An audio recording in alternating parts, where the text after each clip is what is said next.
Welcome back to CIA Declassified. Today we step out of the shadows of the city and into the salt air of the coastline.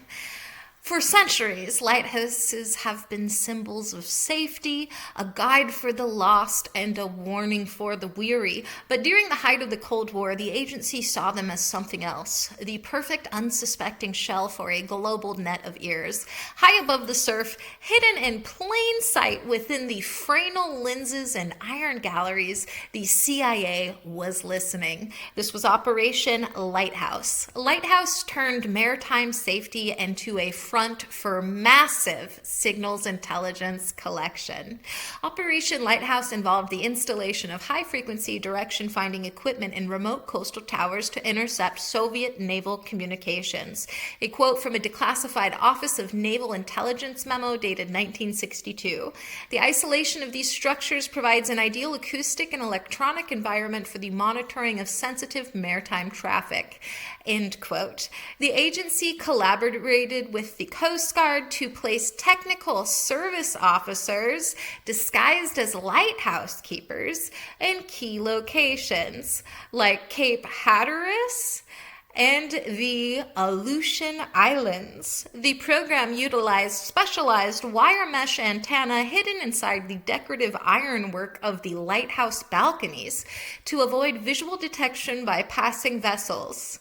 Lighthouse stations were capable of intercepting burst transmissions from Soviet submarines that were surfacing for only seconds at a time.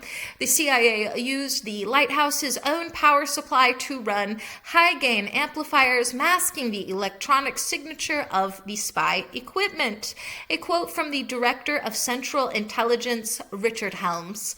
"We have extended our ears to the very edge of the continent, using the enemy's own reliance on maritime geography against them." End quote. Operational sites in the Mediterranean tracked the movement of the Soviet Black Sea Fleet by monitoring the radar splash reflected off the water's surface. Lighthouse keepers under Operation Lighthouse were trained in the use of the SPION receiver, a device that could scan thousands of frequencies per minute. The project successfully identified the unique acoustic signature of new Soviet diesel-electric submarines by placing hydrophones in the water directly below the lighthouse cliffs. In some locations, the agency installed seismic sensors in the lighthouse foundations to detect the vibrations of clandestine beach landings.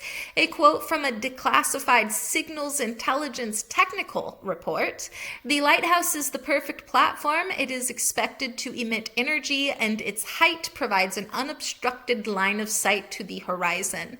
End quote. Operation Lighthouse provided early warning during the Cuban Missile Crisis by intercepting encrypted orders sent to Soviet merchant ships in the Atlantic. The program experimented with laser communications using the lighthouse beam itself as a carrier wave for high-speed data burst to offshore agency vessels. Analysis of over-the-horizon radar data collected at these sites allowed the CIA to map the exact locations of Soviet air defense batteries along the coast of Murmansk. I think I'm pronouncing that correctly. To maintain cover, the spy equipment was often housed in false floors beneath the lantern room, accessible only by a secret hydraulic lift. Operational records show that lighthouse technicians successfully cracked the Zodiac naval code used by the East German Volksmarine. I'm definitely not saying that right. East German Volksmarine? It's like Volkswagen, but it's marine.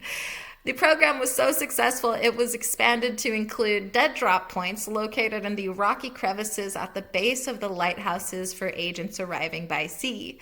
Quote from a declassified CIA case officer's log: "The fog hides the antenna, the surf hides the sound, and the light hides the truth." End quote. Operation Lighthouse remained active until the late 1980s, when satellite surveillance eventually made coastal ground stations redundant. The agency utilized tropospheric scatter technology at lighthouses in the Pacific to bounce radio signals off the atmosphere, allowing for communication far beyond the horizon. In the 1970s, the CIA tested bioluminescent tracers, chemicals poured into the surf near lighthouses that would glow when disturbed by the propellers of a submarine. The project, codenamed Silent Shore, was a sub-initiative of Lighthouse that used the vibration of lighthouse lenses to detect sonic booms from experimental foreign aircraft. A quote from a declassified report by Dr. Hans Zimmermann: "The integration of signals intelligence into existing maritime infrastructure has provided a 90% increase in signal clarity over ocean-going vessels." End quote. Technical reports confirm that the CIA used infrasonic arrays at these sites to listen for the low-frequency rumbles of volcanic activity used as cover for underwater nuclear testing. When you look at the final summary of Operation Lighthouse, Section 14 is a wall of black ink. It refers to luminous behavioral modification. Get ready for the theory of the ghost light. Speculation suggests that Operation Lighthouse isn't just about radio, but a mind control frequency hidden in the flashing bulb that programs sailors to forget what they saw at sea, and the black redactions hide the amnesia protocol. Could the towers be drawing more than just data? Another speculation suggests that these lighthouse signals were designed to harvest the static electricity from passing storms to power a hidden city under the Atlantic. Some even whisper that the lighthouses weren't listening to the Russians, but to the Earth itself. The theory of the tectonic triggers suggests the agency used the towers to beam ultra-low frequencies into the seafloor to induce artificial earthquakes, and the black bars hide the target list for the 1970s. What if the light wasn't for seeing? Speculation suggests the redactions hide Project Prism, where the lighthouse lenses were replaced with experimental filters that could project false horizons to lure enemy ships into running aground on the rocks. Brace for the theory of the chemical cloud. Some claim the lighthouses were used to disperse aerosolized truth serum into the coastal fog to make people in seaside towns more talkative during agency interviews, and the black bars hide the fog formulas. Could the towers be soul anchors? A wild rumor suggests Operation Lighthouse was tracking the thermal energy of drowning victims to prove the existence of an afterlife, and the redactions hide the ethereal logbooks. What if the lighthouse was a lens for the stars? Speculation suggests the black bars hide the deep space gateway, where the agency used the towers to signal extraterrestrial craft using the Morse code of the light as a universal language. Beware the theory of the ocean erasure. Some claim the lighthouses are actually massive desalinization weapons that can turn a specific patch of sea into fresh water instantly, causing enemy ships to lose buoyancy and sink, and the redactions hide the test sinkings. Some speculate the black bars hide the last lighthouse keeper. The theory is that the towers are now fully automated AI stations that have been running the world's shipping lanes since 1999, and the redactions hide the fact that no humans are left in the loop. Rumor has it the agency discovered a negative light frequency. The theory of the black beam suggests lighthouses can project a cone of absolute darkness that blinds all optical sensors and human eyes within 10 miles, and the redactions hide the casualties from the 1984 test off the coast of Maine.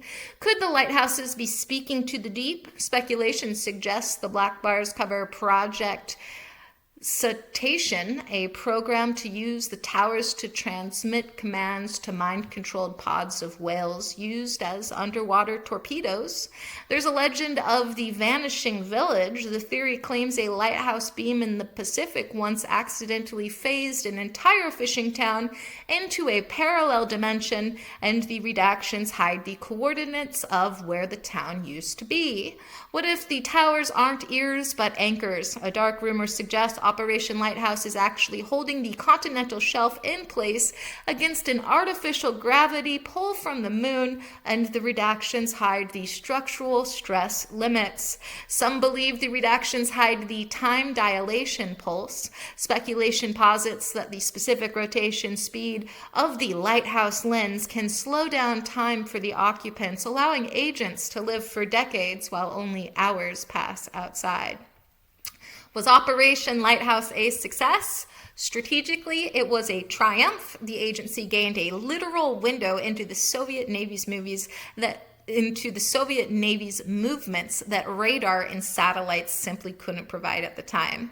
Operationally, it was a nightmare. The extreme conditions, salt, moisture, and isolation meant that the sophisticated equipment was constantly breaking down, requiring emergency repairs that risked exposing the entire program to the public. As far as technological and operational breakthroughs go, Operation Lighthouse pushed the limits of how we listen to the world. For instance, concealed antenna design, the development of transparent or camouflage wiring that could be integrated into existing structures.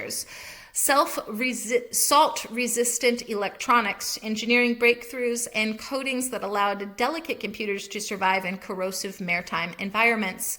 Acoustic triangulation, the ability to pinpoint a submarine's location by comparing the arrival time of its sound at 3 different coastal towers. And remote data relays. Early versions of the technology used to beam encrypted data from remote outposts to headquarters via microwave link. Operation Lighthouse reminds us that even the most public structures can harbor the deepest secrets. Next time you see a light on the horizon, remember, it might not be looking for ships. It might be looking for you. Thanks for listening. Join us next time as we are going to be looking into Project Seawolf, which wasn't just about training, but about surgical enhancements to give agents literal gills and webbed hands. And the redactions hide the biological amphibian blueprints. That's one of the conspiracy theories to deal with what we're examining next, which is Project Seawolf. The agency needed more than just ears in the water. They needed teeth. We'll uncover the brutal world of underwater sabotage training. We'll look at how the CIA turned elite divers into aquatic ghosts capable of destroying naval bases from the inside out.